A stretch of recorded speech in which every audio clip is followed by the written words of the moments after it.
There was a ballot that was rejected first. Live mula sa GMA Network Center, ito ang 24 Oras.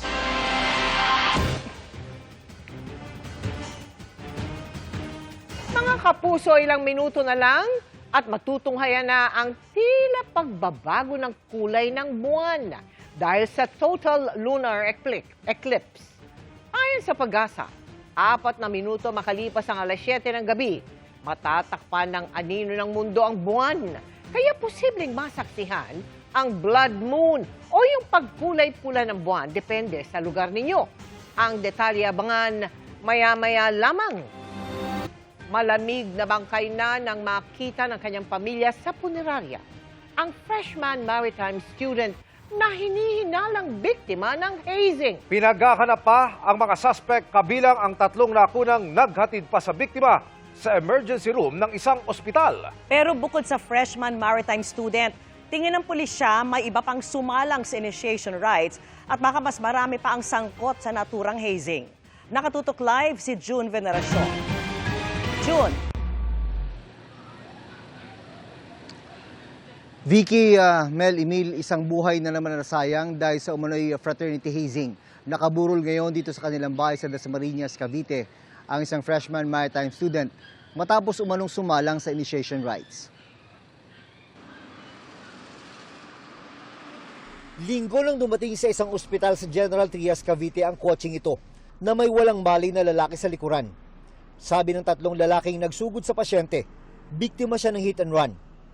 Nang mailabas sa kotse at mailigay sa hospital bed, ay agad siyang nilapatan ng cardiopulmonary resuscitation o CPR, pero huli na ang lahat. Yun po yung findings po ng hospital na upon receipt of the patient, yung victim, patay na daw po talaga yon. Pinaandar na ng driver ang kotseng naghatid sa pasyente. Sasakay din sana ang 2 niyang kasamang nakahudi, pero pinigilan sila ng gwardya at pinapasok sa emergency room. Pero na makahanap ng tiyempo, ay tumakas din sila. Iniwan nila ang biktima na may mga marka ng pagpapahirap mula sa hinihinalang initiation rites. Nakita natin, na-verify natin, ito nga biktima, talagang almost lahat na yung hita niya, nangingitim na yung hita niya, magkabilang hita niya. Possibly, ito yung usual na senyalis ng talaga nagkaroon ng paluan, initiation rites. In addition, yung private part niya, yung groin niya, may mga seeds, buto ng sili. Talagang parang sinili talaga yung private part niya. Kinilala ang biktima na si Kenneth Alcedo, 19 anyos na freshman maritime student sa PNTC Colleges sa Dasmariñas, Cavite, na ayon sa kanyang mga magulang ay puno ng pag-asa.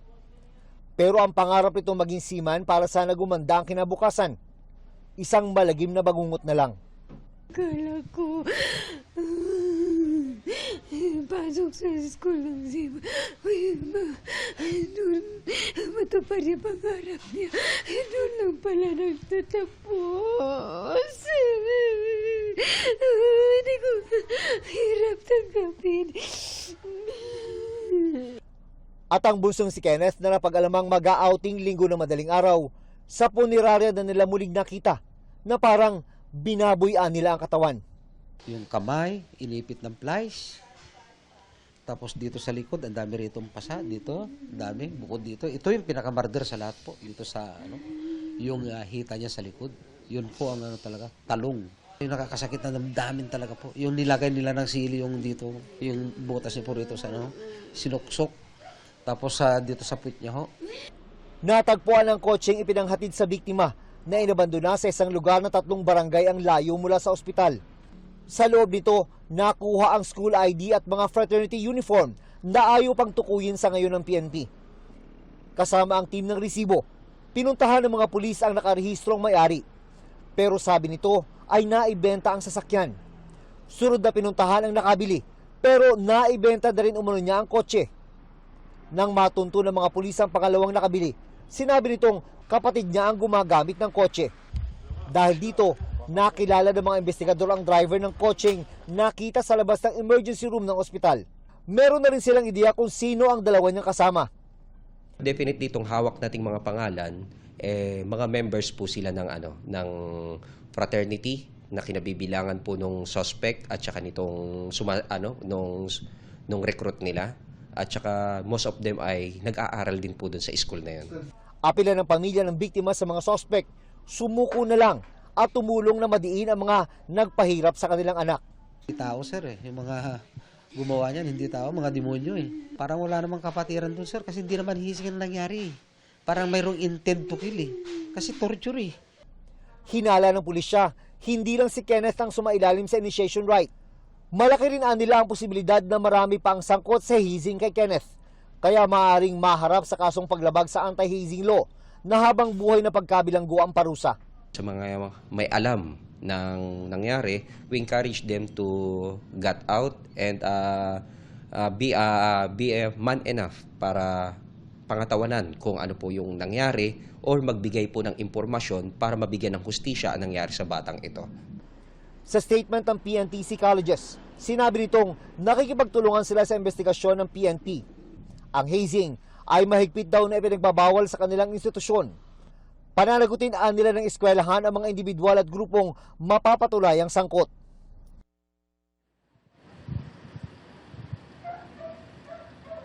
Bigyan naniniwala ang General Trias PNP na posibleng dito rin sa bayan ng Dasmariñas nangyari yung initiation rites. Nagkataon lang daw na dinala ang biktima sa isang ospital sa General Trias. Babala ng PNP sa kung sino man ang nagmamayari sa pinagdausan ng initiation rites, maaari din siyang managot sa batas sa ilalim ng anti-hazing law. Vicky. Maraming salamat sa iyo, June Veneracion. Ikinagimbal ng ilang taga-Pililla Rizal ang paglapit ng isang helicopter sa ilang kabahayan bago tuluyang bumagsak. Tagumpay mang naiiwas sa mga bahay, 2 pa rin sa 5 sakay nito ang namatay. Nakatutok live. Chino Gaston. Chino? Mel, sa isang madamo at bakanting lote dito sa Pililla Rizal, bumagsak ang isang Bell 505 helicopter pasado alas 7 kaninang umaga at bagamat tuwid namang nailapag ng piloto ang nasabing aircraft, 2 pa rin sa mga pasahero nito ang nasawi. Nasa loob ba ng bumagsak na Bell 505 helicopter ang 3 sa 5 pasahero ng datnan ng mga rescuer sa isang bakanting lote sa Sitio Upper Barak sa Barangay Kisaw, Pililla Rizal. Habang nakahiga sa damuhan, ang 2 iba pa, kabilang ang isang dayuhan. Basag naman ang windshield at mga bintana ng chopper habang bali ang buntot.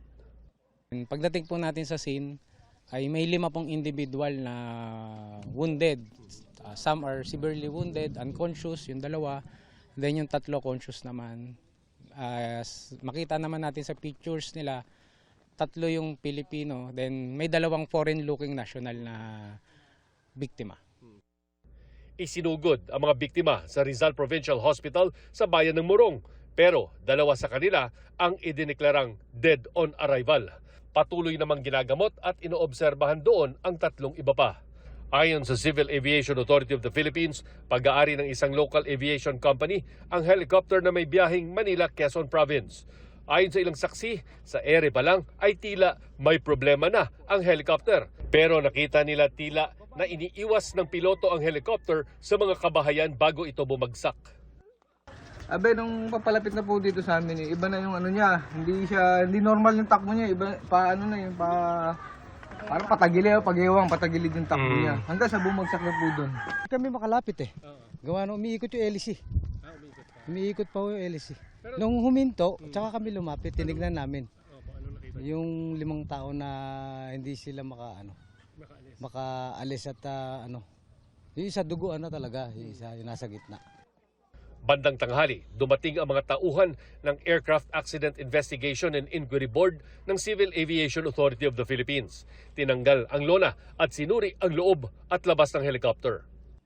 Mula rito sa Pililla Rizal, dadalhin ng mga otoridad ang wreckage ng helicopter para mas masuri pa ito ng husto para malaman kung equipment failure, pilot error, lagay ng panahon o kombinasyon ng 3 ang naging sanhi ng pagbagsak nito. Kasunod ng mga tauhan ng Kaap, ang mga scene of the crime operatives ng PNP na gumamit ng scanning device para ma-record ang buong crash scene. Mel, sa huling impormasyon ng Pililya PNP ay napag-alaman na 2 sa 5 pasahero ng nasabing helicopter ay pawang mga Malaysian nationals na papunta sa ng Quezon Province. Samantala, napag-alaman din na 2 sa 3 survivors ng pagbagsak ng helicopter ay nailipat na sa Cardinal Santos Hospital dyan sa Metro Manila. Mel. Maraming salamat sa iyo, Chino Gaston. Inusisa ng House Justice Committee ang mga batayan ng ikatlong impeachment complaint laban kay Vice President Sara Duterte. Sa isang punto ng pagdinig, nagbigay ng komento ang isang kongresista tungkol sa isang aktres. Nakatutok live si Tina Pangaliban Perez. Tina!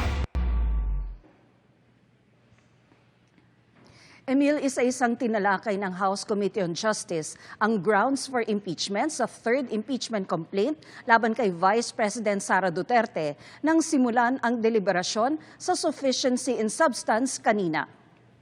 Meeting of the Committee on Justice is hereby called to order. Tinalakay isa-isa ng House Committee on Justice ang basehan kung bakit nais ipa-impeach si Vice President Sara Duterte. Una rito, ang kaugnay sa 500 million peso confidential funds ng Office of the Vice President noong 2022 at 2023 at sa 112.5 million peso confidential funds ng DepEd ng kalihim siya nito noong 2023. Meron hong testimonya na sinasabi na yung mga yon, yung mga funds na yon ay hindi naman talaga nagamit dun sa mga dapat ipaggamit ng confidential funds. Nakita natin yung mga acknowledgements receipts ng mga which appear to be questionable and fictitious names. These were approved by the Vice President herself. May pirma siya sa certain documents as attached. No allegations is made that the respondent received the funds or personally benefited, which is very important, yung personal benefit. Hindi naman ho kailangan ng personal benefit sa malversation. In fact, marami pong mga nasasakdal ngayon sa Sandigan Bayan. All they did was basically just sign into the disbursement vouchers, sign into the bidding documents. Nakapila ho sila doon ngayon, nakapiit ho sila sa mga kaso on malversation kahit sinasabi na wala ho silang personal benefit. Sa issue ng confidential funds, idinidikit ang affidavit ng nagpakilalang dating aide ng bise na si Ramil Madriaga na umaming nag-deliver siya ng pera sa ilang individual sa utos daw ng bise. Ang utos, ipinarating daw ni Colonel Raymond Lachica, ang dating head ng Vice Presidential Security and Protection Group. So ito na po yung sagot sa tanong kung saan po napunta yung pera na binigay kay Lachica. Base po ito sa affidavit ni Madriaga. Hinihinga namin ng reaksyon dito sila Chica, pero dati na niyang itinanggi ang alegasyon. Pagdating sa pangalawang ground na konektado sa confidential funds ng Department of Education noong panahong nakaupo bilang kalihim si Duterte at sa third ground kaugnay sa umunoy panunuhol sa ilang opisyal ng DepEd, nagtalo ang ilang kongresista kung sakop ba ito ng impeachment o hindi. Sabi kasi ng ilang kongresista, hindi naman daw impeachable official ang DepEd Secretary. Section 2 of Article 11 enumerates the officials that will be impeached. I cannot see here the Secretary of DepEd to be impeached. In other words, Madam Chair, these allegations about actuations of Vice President Sara as a duly appointed Secretary of Education is not within the jurisdiction of an impeachment court. Pero pagkontra ng ilan, hindi pwedeng ihiwalay ang pagiging VP at pagiging DepEd Secretary ni Duterte dahil iisang tao lang siya. Hindi ho pwedeng gano'n na kung ano lang ang ginawa bilang VP, hindi yung as DepEd Secretary, even if these are related in terms of modus, in terms of pattern, in terms of system, ay hindi na dapat cognizable by an impeachment proceeding before the House Committee. Otherwise, I can just commit violations, I can just commit offenses and skirt accountability. You are now recognized. Nagpakita rin ng video si De Lima mula sa isang hearing ng Kamara noong 19th Congress bilang suporta sa umano'y panunuhol sa ilang DepEd official, pati na video ng bise na umano'y pinagbantaan ang Pangulo, First Lady at dating Speaker. May kinausap na ako na tao. Sinabi ko sa kanya, kapag pinatay ako, patayin mo si BBM, si Lisa Caraneta at si Martin Romualdez. No joke. No joke. Common sense dictates that if you are really serious in killing someone, you do not announce it to the whole world. That amounts to a credible threat against the President, the First Lady, and the Speaker. Words from someone in her position carry weight. It can intimidate other officials, it can influence decision, and even undermine public trust. Para sa panlimang ground tungkol sa umano'y unexplained wealth at hindi pagdedeklara ni Duterte ng lahat ng ari-arian niya sa kanyang SALN, sabi ni De Lima, balak niyang ipasabpina ang SALN at bank records ng bise sa hearing proper. Nagpalabas din si De Lima ng video ng bise sa ilang rally at press conference para suportahan ang pang-anim na ground tungkol sa umano'y pagkakasangkot ni Duterte sa political destabilization, sedition at insurrection. Pero ipinunto ni Quezon City Representative Bong Suntay na hindi pwedeng parusahan ng isang tao dahil lamang sa kanyang iniisip.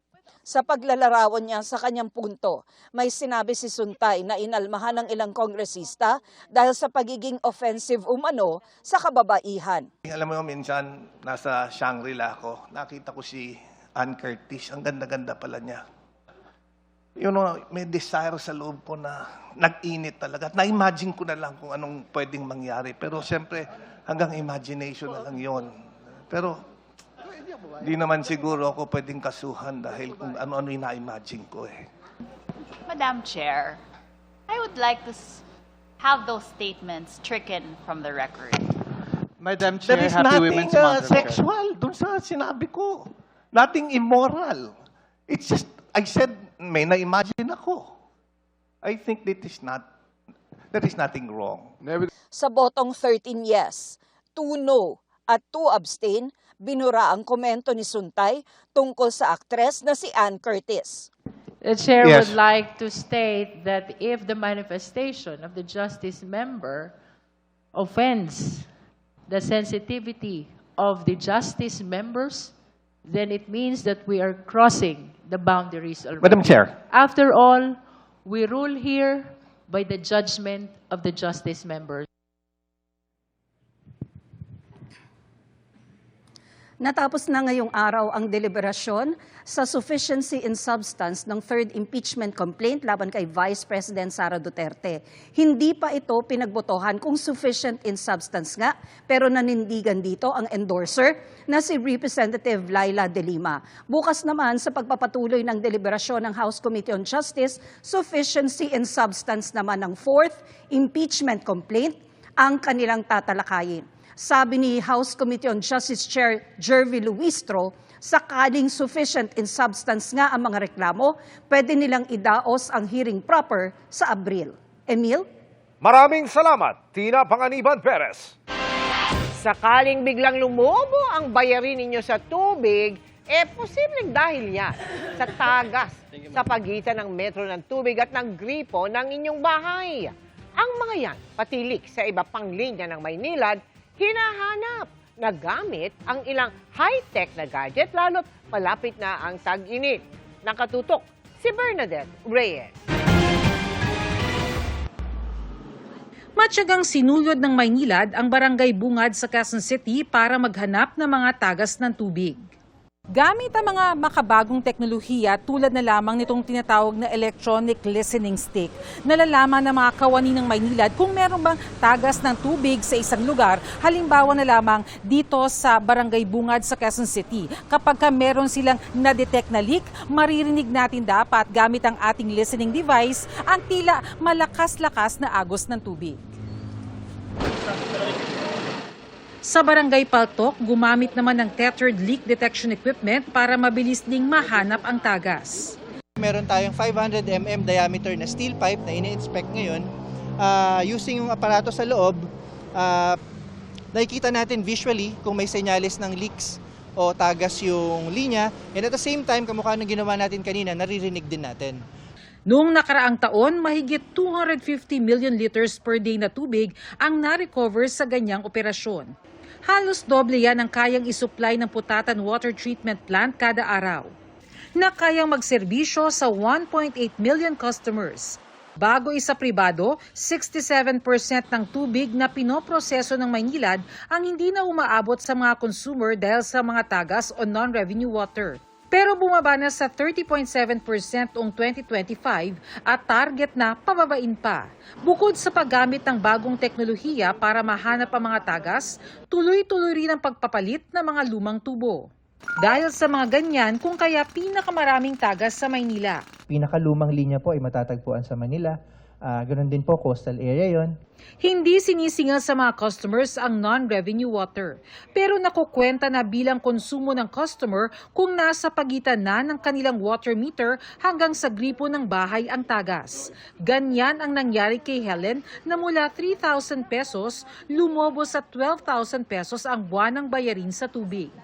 Hindi siya normal kasi ganun pala kapag tumutulo siya, lumalaki po pala yung bill. Parte po ito ng paraan o ginagawa ng Maynilad para makonserve ang ating tubig dahil limited nga po ang ating resource. Siguraduhin din po na efficient at tumatakbo ang network natin na makakarating yung sapat na tubig sa ating mga customers. Para sa GMA Integrated News, Bernadette Reyes, nakatutok 24 oras. Tiklo sa Alaminos, Pangasinan ang isang Koreanong leader umano ng sindikato sa kanilang bansa.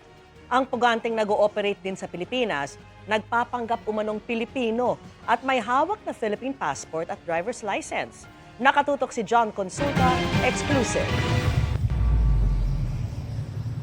Sa kalsadang ito ng Alaminos, Pangasinan, hinarang ng mga tauhan ng Bureau of Immigration Fugitive Search Unit ang sasakyang ito lulan ang pakay na dayuhan. Nang tanungin ang Koreanong sakay kaugnay sa kanyang kapanganakan, saan ka pinanganak? Pasig po, Pasig, Orambo. Orambo, Pasig. Todo giit ang dayuhan na isa siyang Pilipino. Pero pagdating sa police station, ano pangalan ng nanay mo? Pwede mo masulat? Nanay ko? Nanay mo. Sulat mo.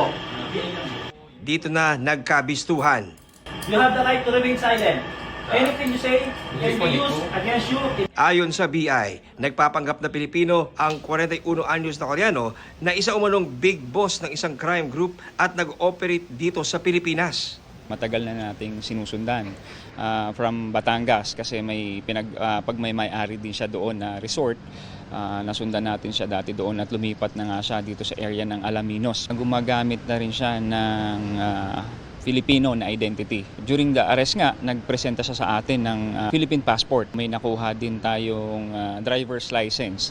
Malawak umano ang operasyon ng grupo ng dayuhan na pumasok ng bansa bago pa siya naisyuhan ng Interpol Red Notice. Leader siya ng isang voice phishing syndicate sa Korea kung saan kumita ito ng milyon-milyon sa kanilang mga biktima. May mga telemarketer sila, may mga tinatawagan sila na mga biktima nila sa Korea, nagpapanggap sila na empleyado ng mga bangko.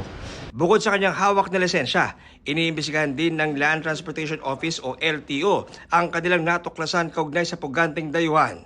Titingnan din natin yung mga nag-issue kung itong mga opisyal na to ay nandito pa sa LTO o ito yung mga natanggal na. Meron dalawang nakarehistrong sasakyan sa pangalan niya na maaaring ginagamit din niya sa mga kanyang mga kasindikatuhan na ginagawa dito sa bansa natin. Sinisikap pang makuha ng GMA News ang panig ng suspect. Para sa GMA Integrated News, John Consulta, nakatutok 24 oras. Mga kapuso, umakyat pa sa mahigit 1,000 ang mga Pilipino sa Middle East na umuling na mapauwi ng Pilipinas dahil sa nagpapatuloy na gulo roon. Sabi ng Pangulo, hahanapan naman ng paraang mailikas sila pero sa ngayon, delikado pang magpalipad doon. Nakatutok si Ivan Mayrina. Dumagundong sa bahagi ito ng Tehran sa Iran sa lakas ng pagsabog mula sa pag-atake ng pinagsamang puwersa ng Israel at Amerika. Ang gaya nitong pag-atake ang nagtulak sa Iran para gumanti sa Israel at mga kalapit bansa na may mga military base ng Amerika. Ngayon, damay na rin sa nagpapatuloy na sigalot ang ibang bansa kabilang malapit sa Middle East. Tulad ng Pakistan kung saan ipinrotesta ang mga pag-atake. 10 ang nasawi sa rally sa harap ng US Consulate sa Karachi. Nabulabog naman ang mga residente ito sa bahagi ng Southern Lebanon sa pagtama ng Israeli missile. Dahil sa nagpapatuloy na gulo, umabot na sa mahigit 1,400 Pilipino ang humiling na mapauwi na. Pinakamarami sa Dubai, Israel at Abu Dhabi. Pero sabi ni Pangulong Bongbong Marcos sa pulong kasama ng gabinete, hindi pa tiyak kung kailan masisimulan ang repatriation. Ang assessment namin is delikado siguro magpalipad. Kahit na kaya nating magkumuha ng eroplano at ipasok, wala tayong magagawa. Dahil, number one, the airports are closed, there are all no-fly zones. This is a combat area. Ayaw na ng Pangulong madagdagan ang isang Pilipinong kumpirmadong namatay sa ginti ng Iran sa Israel. Kaya panawagan ng gobyerno sa mga Pinoy sa Middle East. If you are in a safe place, kung malayo naman kayo, just stay put and be safe. And we will slowly try to find ways. For those who want to be repatriated, we will find ways to get you out safely. Iginit muli ng Pangulo ang suporta sa mga inataking bansa. Let's hope that there is a ceasefire and we, the Philippines, ask all parties to show restraint and to bring this to a close as quickly as possible. Bukod sa kabuhayan ng halos 2.2 milyong Pilipino sa Middle East, binomonitor din ng gobyerno ang ibang epekto ng tensyon doon, tulad sa palitan ng piso sa dolyar. Karamihan ng remittances natin ay talaga diyang galing. Yan ang pinakamalaking working group natin na nandun. Hindi nila kasama ang pamilya nila kung hindi nagre-remit ng pera dito sa Pilipinas. Kasi kung umakyat ang peso, lumalaki ang remittance. Pero kung bababa naman, ang actual na dolyar na pinapadala dito, edi bababa. Posibleng maapektuhan ang presyo ng mga pangunahing bilihin kung tataas pa ang presyo ng produktong petrolyo.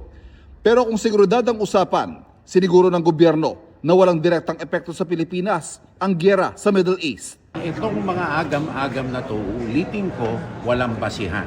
Sa ngayon, ulitin ko ang sinabi ng Armed Forces, walang direct threat sa seguridad na Republika ng Pilipinas in a military sense itong nangyayari sa Middle East sa ngayon. Para sa GMA Integrated News, Ivan Mayrina, nakatutok, 24 oras. Lusot na sa komite sa Kamara ang isang substituted anti-political dynasty bill. Yan ay sa kabila ng pagtutol ng ilang mambabatas dahil pinapayagan pa rin ang magkakaanak na nasa posisyon kung nasa iba-ibang lugar. Nakatutok si Ian Cruz.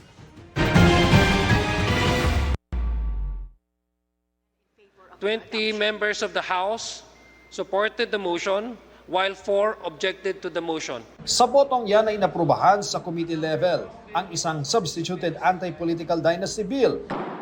Consolidated bill ito ng mahigit 20 panukala, pero nakabase sa inihain ni Speaker Faustino Bogie D. at Majority Leader Sandro Marcos at suportado ng mahigit 100 mambabatas. Naaprubahan niyan sa kabila ng pagtutol ni House Deputy Minority Leader Edgar Erice dahil pinapayagan naman ang magkakaanak hanggang second degree ng consanguinity and affinity kung nasa magkakaibang posisyon sila sa national o sa iba-ibang lokal na lugar. Dito po, 10 kayo na magkakamag-anak, lahat kayo pwedeng kumandidato dito sa iba't ibang mga posisyon. 10 kayo, pwede. Hindi may monopoly of power. Binabastos natin ang essence ng konstitusyon. Na-classify doon 1 local, 1 national, 1 province, munisipyo, city, barangay. It's because ganun talaga po yung subdivision talaga in reality. Binawi na ni Erice, gayon din ni na ACT Teachers Party List Representative Antonio Tino, Kabataan Party List Representative Rene Co at Akbayan Representative Dada Kiram Ismula ang pag-sponsor nila sa substituted bill.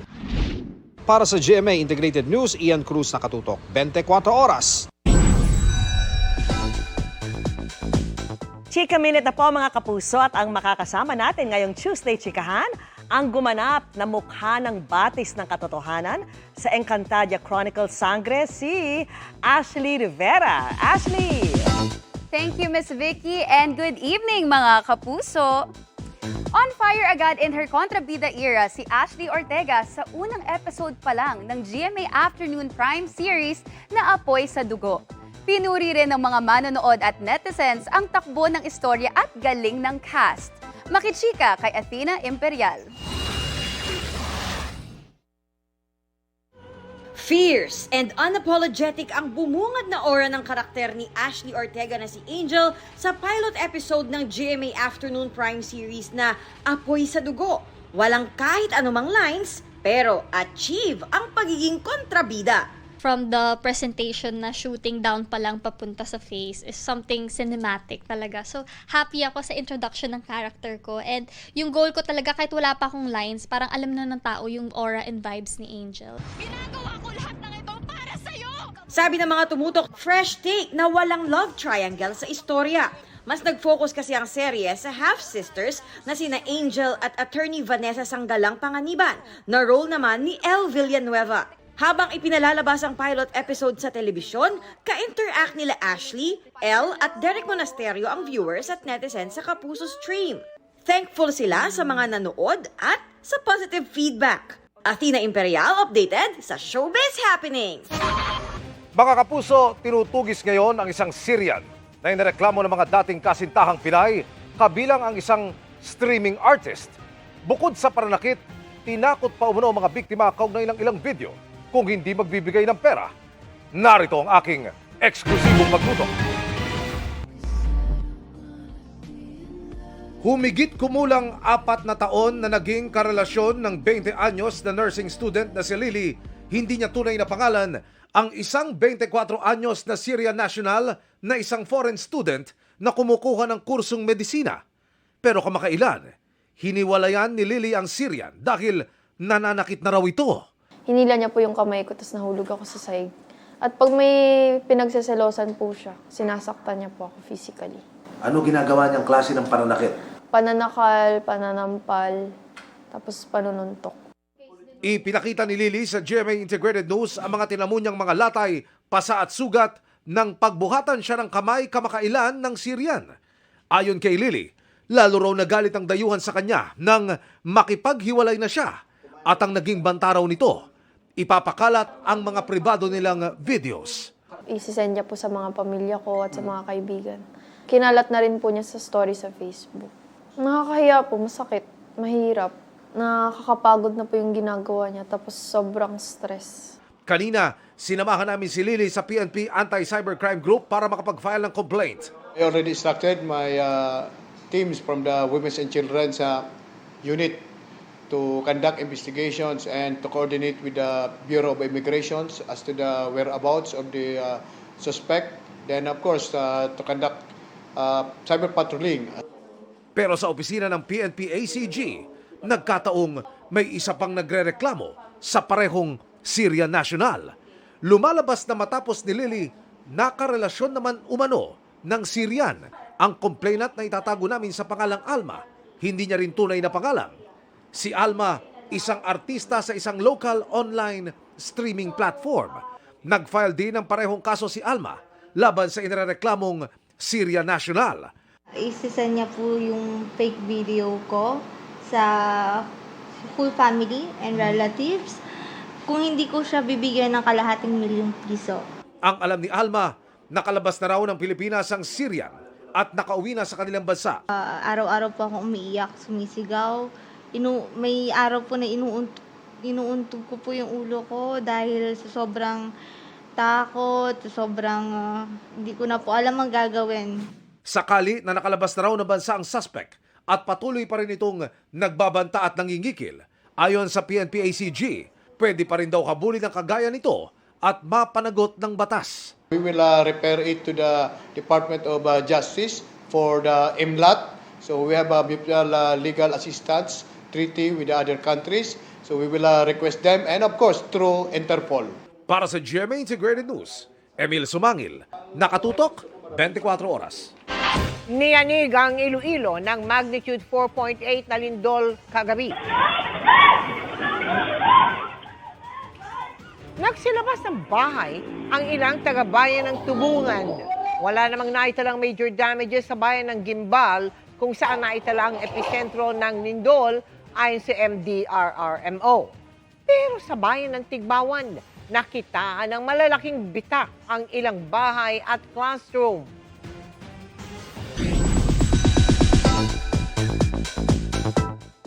Para makapagbigay ng magandang action drama dedicated sa kani-kanilang training, ang cast ng upcoming GMA series na Task Force Firewall. Di lang familiarity workshop ang ginagawa nila, kundi physical training gaya ng gun handling. Makichika kay Aubrey Carampel. Sumabak sa gun handling training sa Clark, Pampanga, sina Kylie Padilla, Jack Roberto, Kaylin Alcantara at Miguel Tan Felix. Isa lang ito sa preparations ng apat para sa matinding aksyon na gagawin nila sa upcoming Kapuso action drama series na Task Force Firewall. Malaking tulong nga raw ang training para mas maging kapani-paniwala ang kanilang mga karakter at mas mabuild ang kanilang rapport and chemistry on set. Na-appreciate ko yung kahapon because we were all together, working together, experiencing, new things together. Kasi kami, we're all trained in combat. So gusto namin sana tama yung lahat ng gagawin namin. Masakit katawan namin, sa totoo lang. Kasi ginawa talaga namin yung ginagawa ng mga sundalo na training. So may nag-coach sa amin. Sa kanilang grupo, si Kylie ng first time sasabak sa isang action drama series. Kaya excited na siyang matuto ng iba pang physical stunts. Isa yung firing sa mga ginagawa kong sport personally. So, sobrang na-enjoy ko po yung kahapon. And yeah, with their guide na nag-action na po sila, syempre isang malaking tulong po yun para sa akin.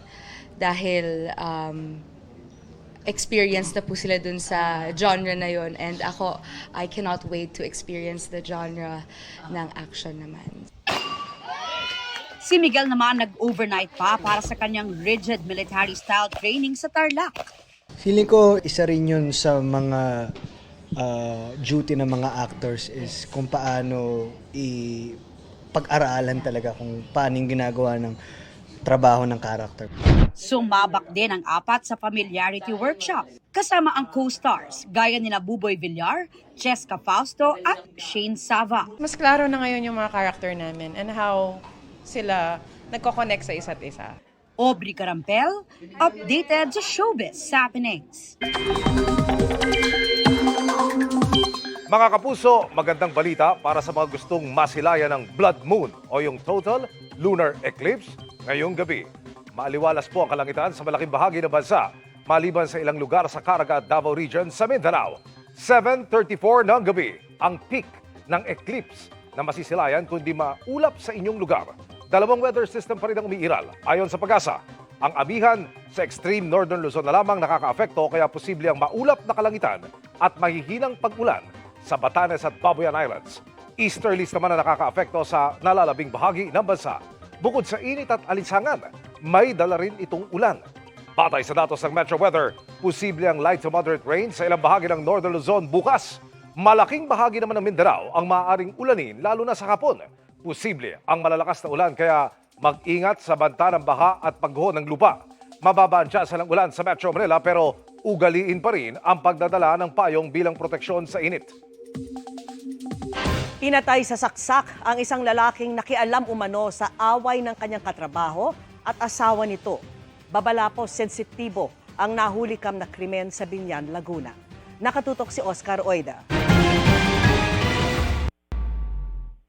Pinilit pang makalayo ng lalaking ito base sa kuha ng CCTV alas 8:30 kagabi sa Binyan, Laguna. Pero nang matumba, inabutan siya ng isa pang lalaki at walang habas siyang pinagsaksak. Dali-daling tumakas ang suspect pagkatapos ng krimen. Base sa mga naiwang patak ng dugo sa lugar, mukhang mangilang beses nang nasaksak ng suspect ang biktima bago pa man ito bumagsak. Kinilala ang biktima na si Ruel Gepo. Isinugod pa siya sa ospital pero kalaunay binawian ng buhay. Nag-ugat umano ang krimen nang makialam ang biktima sa away ng suspect at asawa nito. Nagiinuman pa raw ang biktima at suspect na magkatrabaho sa paggawa ng hollow block sa lugar. Nag-away muna yung mag-asawa. Yung dalawa na rin, kuwari ko, naiingayan yata. Yung nagipagtalo yata din. Huwag kayong mangalam din, away na mag-asawa. Sabi nung sagot ng pilay. Kwento naman ng live-in partner ng biktima, sinubukan din niyang pakalmahin ang kinakasama. Huwag ka na mangilam, kasi away mag-asawa yan. Nag-away rin kami. Doon na nag-umpisa sa salitaan na murahan. Hanggang sa mauwi na nga ang lahat sa madugong katapusan. Kung nakikinig ka naman, maawa ka sa anak mo kapag ikaw nahuli. Kung gusto niya talaga, sumuko sa kusa. Nagkakasana ng manhunt operation ng pulisya para mahanap ang suspect na naharap sa kasong homicide. Na-identify naman siya ng ating kapulisan. Sana isuko na lang niya ang sarili sa Binyang PNP. Para sa GMA Integrated News, Oscar Oida, nakatutok, 24 oras. Malafiesta ang homecoming sa GMA compound ng Kapuso Big 4 ng Pinoy Big Brother Celebrity Collab Edition 2.0. Bukod sa GMA Network family, kabilang din sa mga sumalubong ang fans ng 4 na Sparkle Star. Ang masayang ganap sa chika ni Nelson Canlas. Maingay, makulay, at punong-puno ng saya. Malafiesta ang naging grand salubong ng GMA Network para sa Pinoy Big Brother Celebrity Collab Edition 2.0 Kapuso Big 4 na sina Caprice Cayetano, Keith Fornales, Ashley Sarmiento, at Princess Alia.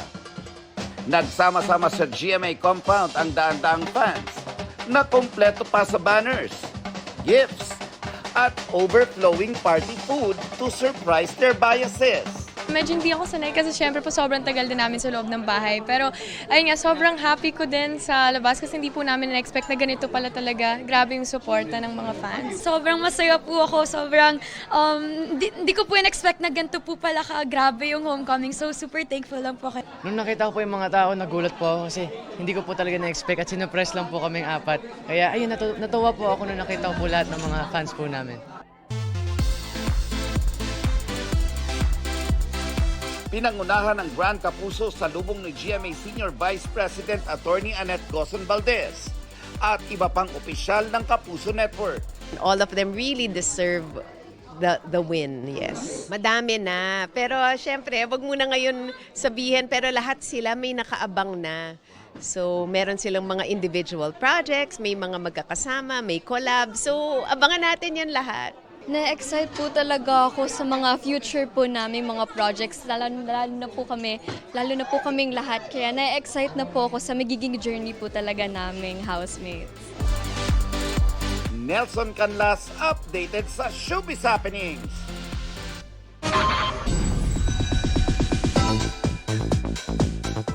Pinarangalan ang 4 na Filipina sa 32nd Annual Actor Awards sa Los Angeles, California.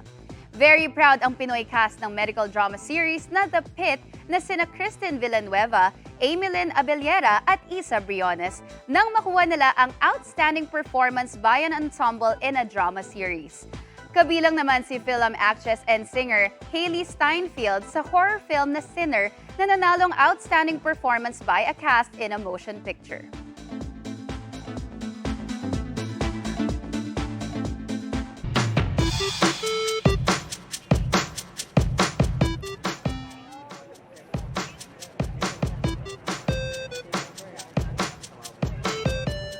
Magandang gabi mga kapuso! Ako po ang inyong Kuya Kim na magbibigay sa iyo ng trivia sa likod mga trending na balita.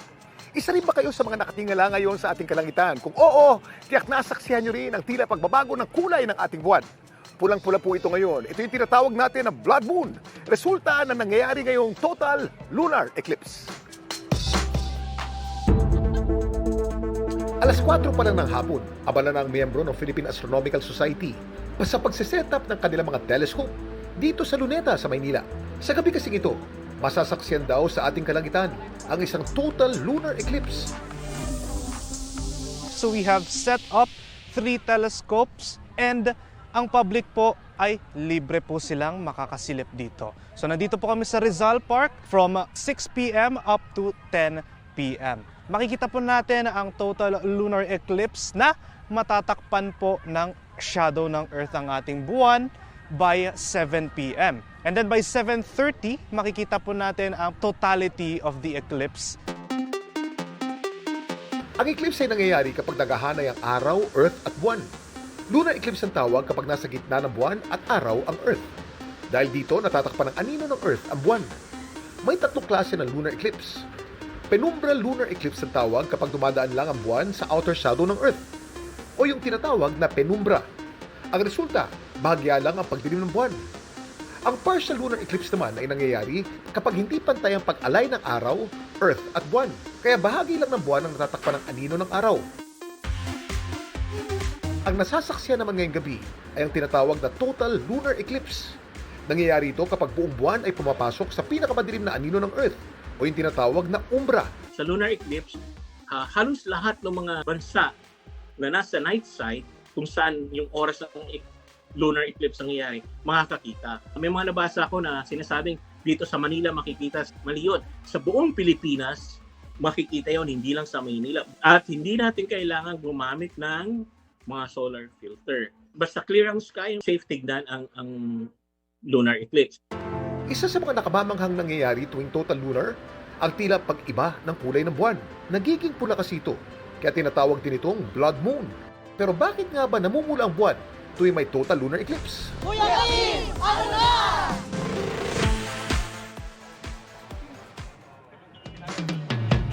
Mga kapuso, live na live tayo kayo dito sa Luneta kung saan nagsasagawa ang Philippine Astronomical Society ng public viewing ng total lunar eclipse. Meron sila rito mga telescope para mas makita natin ang malapitan ng blood moon. Ito po sila ngayon. Kaninang 7:04 nagsimula yung tinatawag nating totality o yung part ng eclipse kung saan ganap na natatakpan ng anino ng Earth ang buwan. Sa oras namang ito, nangyayari na ang maximum eclipse kung saan makikitang pulang-pula na ang ating buwan. At kaya nagiging pula ito dahil ang liwanag ng araw na dumadaan sa atmosphere ng Earth ay nafi-filter at tanging red light lang ang nakakalusot mula sa araw at matama sa buwan. Blood moon, kahit wala tayong mga special na salamin o mga lenteng makakapaglat po. Ang huling total lunar eclipse na nagsilayan ng December 8, 2025. Ang susunod naman, December 31 pa sa taong 2028. Medyo matagal po yan, kaya kung may pagkakataon kayo silipin ang buwan ngayon, habol na po. Samantala, para malaman ang trivia sa likod ng viral na balita, i-post o i-comment lang, #Kuya Kim. Ano na? Laging tandaan, kimportante ang may alam. Magmula rito sa Rizal Park, Luneta sa Maynila, ako po si Kuya Kim at sagot ko kayo 24 oras. Makikipagtulungan sa UP Resilience Institute ang San Juan City Hall kaugnay sa pagresolba sa traffic at baha. Nakatutok si Bernadette Reyes. Traffic at baha, kapwa matinding perwisyo sa publiko.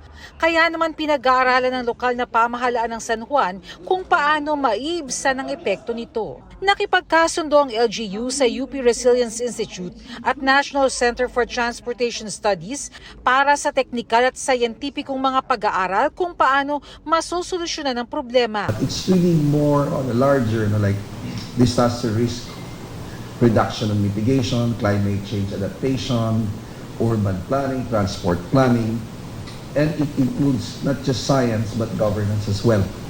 Ang San Juan River na madalas tumataas ang tubig tuwing tag-ulan, bagaman nakapangalan sa lungsod ng San Juan, sakop ng iba't ibang LGU.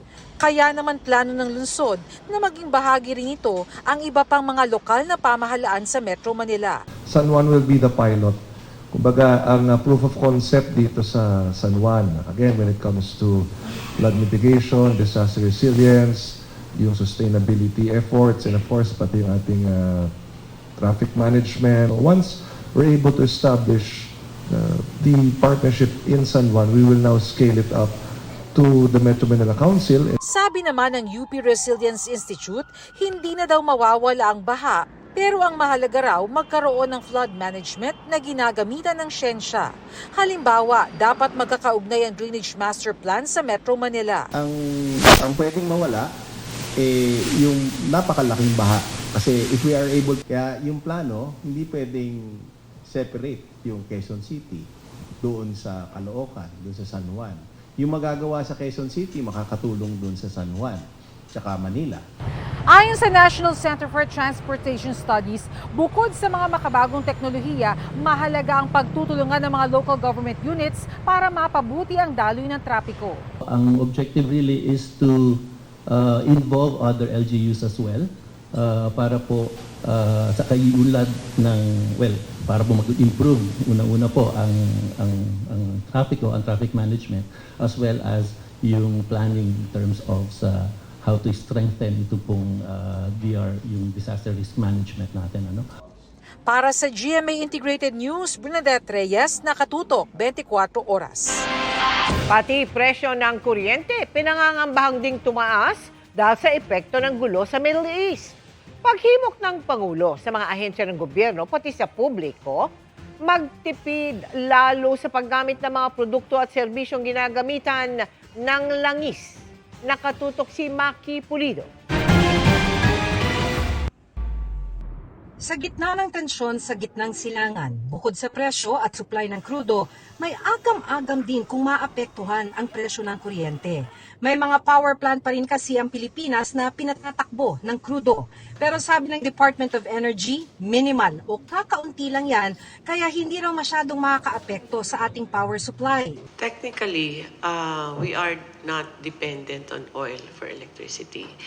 Only 3% of oil is used for electricity. Although there will be indirect impact kasi the shipping cost of importing other fuels like coal, for example, might be affected, pero wala pa naman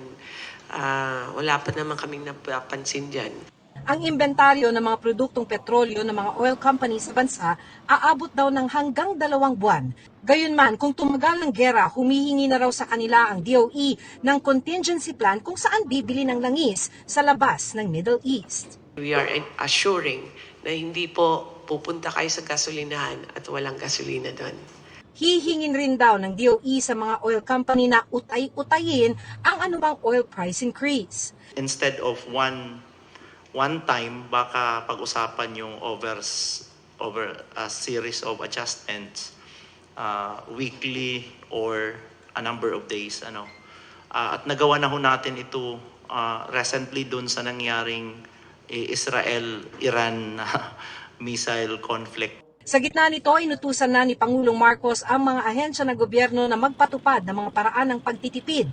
Hinimok din niya ang publiko na gawin din ito. We encourage the use of public transport, private vehicles. Punuin naman ninyo yung sasakyan ninyo. Huwag yung isang tao lang ang gumagamit. All of these things can come together. Ang Department of Labor naman, hinihimok ang mga employer na magpatupad ng work-from-home arrangement. Hindi lang daw mga empleyado ang makikinabang dito, kundi pati mga kumpanya. Ang condition lang dito, Maki, dapat may voluntary agreement yung workers, may voluntary agreement yung employers, at gagawa sila ng telecommuting program. May magagawa rin daw ang motorista para makatipid ng hanggang 20% sa konsumo ng gas, sabi ng DOE. Kabilang dyan ang tamang tire pressure, bigat ng gamit sa sasakyan, paghinay sa bilis ng takbo, paggamit ng aircon at pag-iwas sa hard braking o madiin na preno. Every time po kasing nag-a-accelerate ang sasakyan, mas madami siyang kinukonsumo na gasolina to rev up to reach a particular speed. Pagka nagpreno ka, sayang yung ginastos mo na dun sa takbo. Kaya parati nating pinapaalalahanan yung ating mga kababayan, iwas yung hard brake. Ang mga negosyanteng nagbebiyahe ng gulay, nagsasabi na ngayon pa lang, hindi na maiiwasang magmamahal ang kanilang paninda. Dahil hindi lang naman sa transportasyon ginagamit ang diesel, kundi pati sa makinarya, sa pagtatanim, pati na sa patubig. Minsan po, pinapasa din po sa presyo ng gulay. Doon po pinabase, pag tumaas po yung diesel, tataas din po yung gastos po namin. Kaya mapipilitan din po kami minsan, itaas yung presyo ng gulay ng konti. Para sa GMA Integrated News, Maki Pulido, nakatutok, 24 oras. Nasa Pilipinas para sa isang state visit ang Pangulo ng Republic of Korea na si Lee Jae-myung. Nagtungo siya sa palasyo kung saan ilang kasunduan ang naselyuhan. Nakatutok doon live si Ivan Mayrina. Ivan! Emil, kasalukuyang naririto pa rin sa Palasyo ng Malacanang si Korean President Lee Jae-myung para sa banquet na inihanda ni Pangulong Bongbong Marcos para sa kanya at sa kanyang official delegation. Ilang mahalagang kasunduan din ang naisapinal kasunod ng pagpupulong ng dalawang lider. Personal na winelcome ni Pangulong Bongbong Marcos kasama si First Lady Luisa Araneta Marcos, si Republic of Korea President Lee Jae-myung at First Lady Kim Hye-kyung. Kasama rin ang dalawang lider, ang ilang mga piling miyembro ng kanilang gabinete. Sa kanilang mga panimulang pananalita bago magsimula ang kanilang bilateral meeting, pinasalamatan ni Pangulong Bongbong Marcos ang Korean government sa kanilang naging suporta sa mahalagang infrastructure projects tulad ng Pangil Bay Bridge sa Tubod, Lanao del Norte na pinondohan ng pautang ng Import-Export Bank ng Korea. Ilang mga proyekto pa ang popondohan sa pamagitan ng pautang mula sa Korea. May free trade agreement din ng Pilipinas at Korea na nakatulong sa paglawak ng export market ng mga produktong Pinoy at lumikha ng trabaho para sa mga Pilipino. Hindi rin pinalampas ng Pangulo na banggitin ang pagkahumaling ng mga Pinoy sa kulturang Koreano mula K-pop, K-drama at maging sa Korean food. Filipinos also have embraced very much Korean culture, starting with K-pop, K-drama, and of course our shared values. Pinasalamatan naman ng Korean President ang mahaba at malalim na ugnayan ng dalawang bansa mula sa pagsuporta ng mga Pilipino sa Korea noong Korean War hanggang sa nagpapatuloy na economic cooperation. Handa raw suportahan ng Korea ang mga advokasyang naisisulong ng Pilipinas sa pangunguna nito sa ASEAN ngayong taon at nagpahayag ng pagnanais sa patuloy na paigtingin ang ugnayang ito lalo na sa gitna ng nagpapatuloy na kaguluhan sa mundo. 할 수 있기를 기대합니다. In addition, in today's meeting, President Marcos and I discussed not only the regional, but also the international situation, including the Middle East.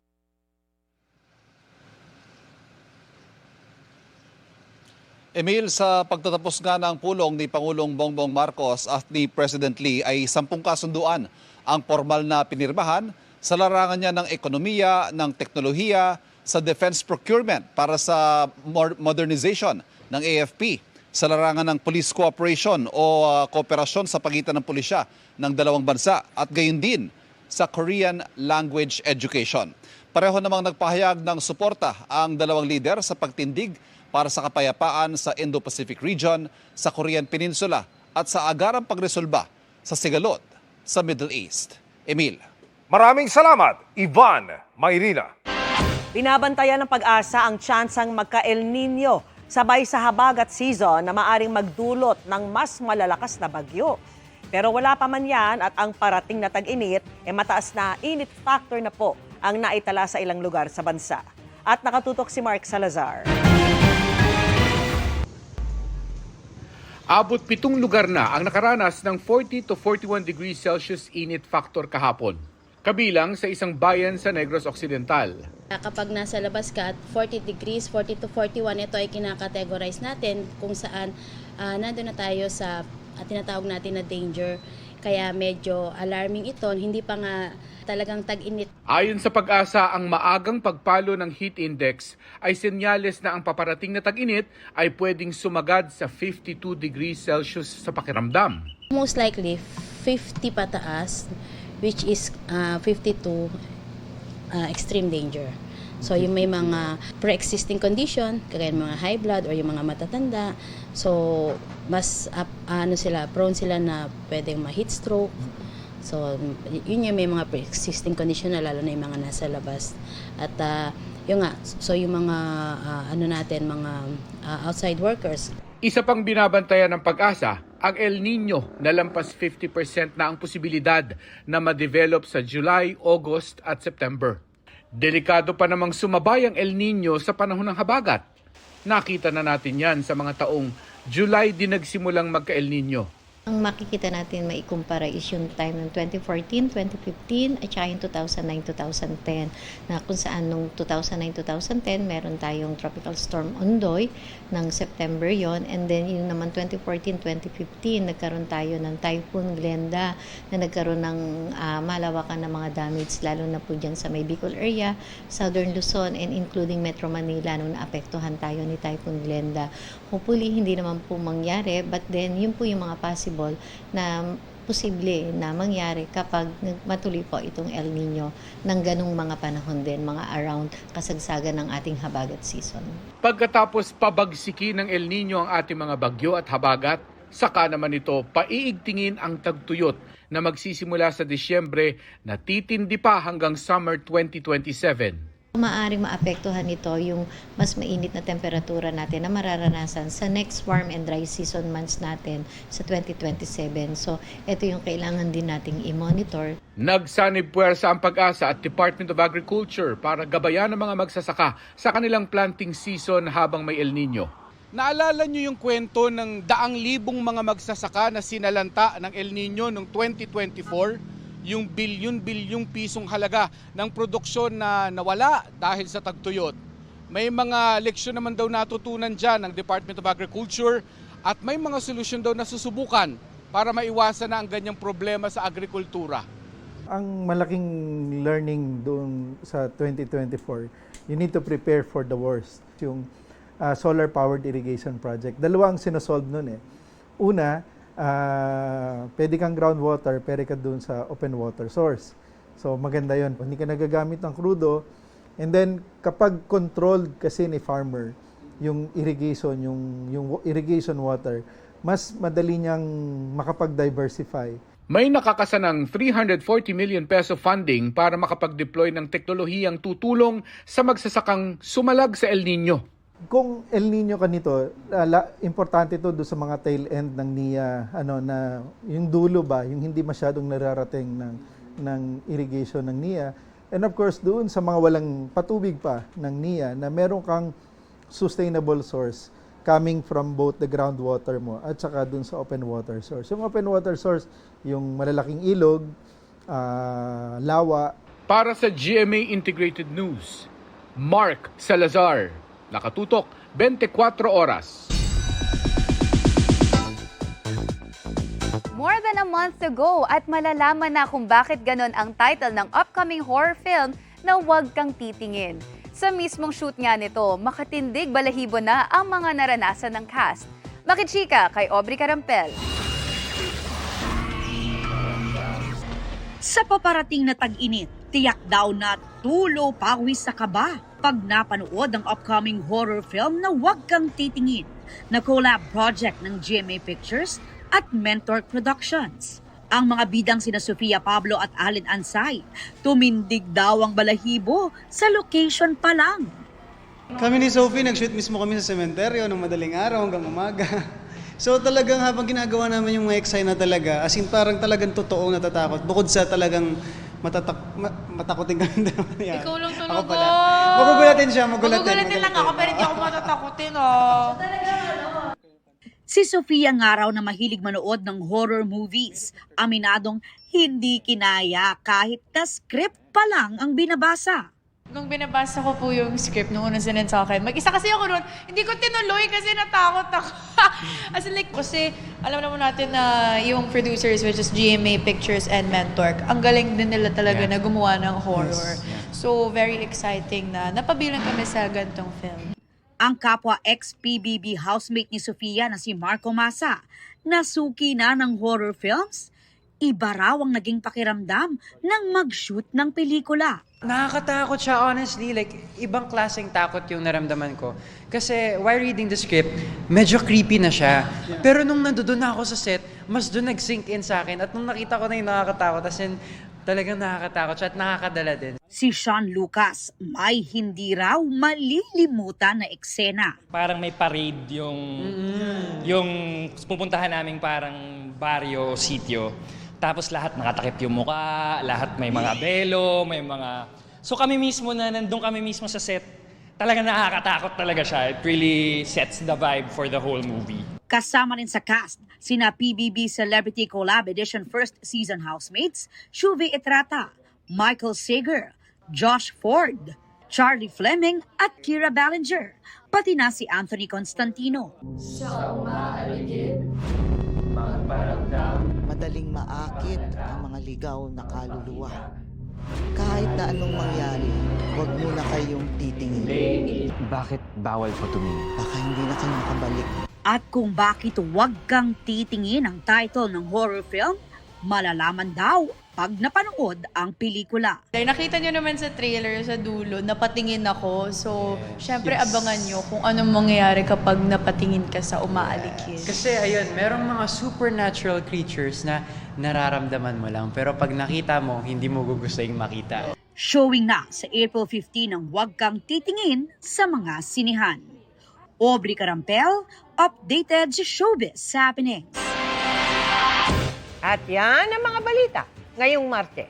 Ako po si Mel Tiangco. Ako naman po si Vicky Morales para sa mas malaking misyon. Para sa mas malawak na paglilingkod sa bayan, ako po si Emil Sumangil. Mula sa GMA Integrated News, ang News Authority ng Pilipino, nakatuto kami 24 oras.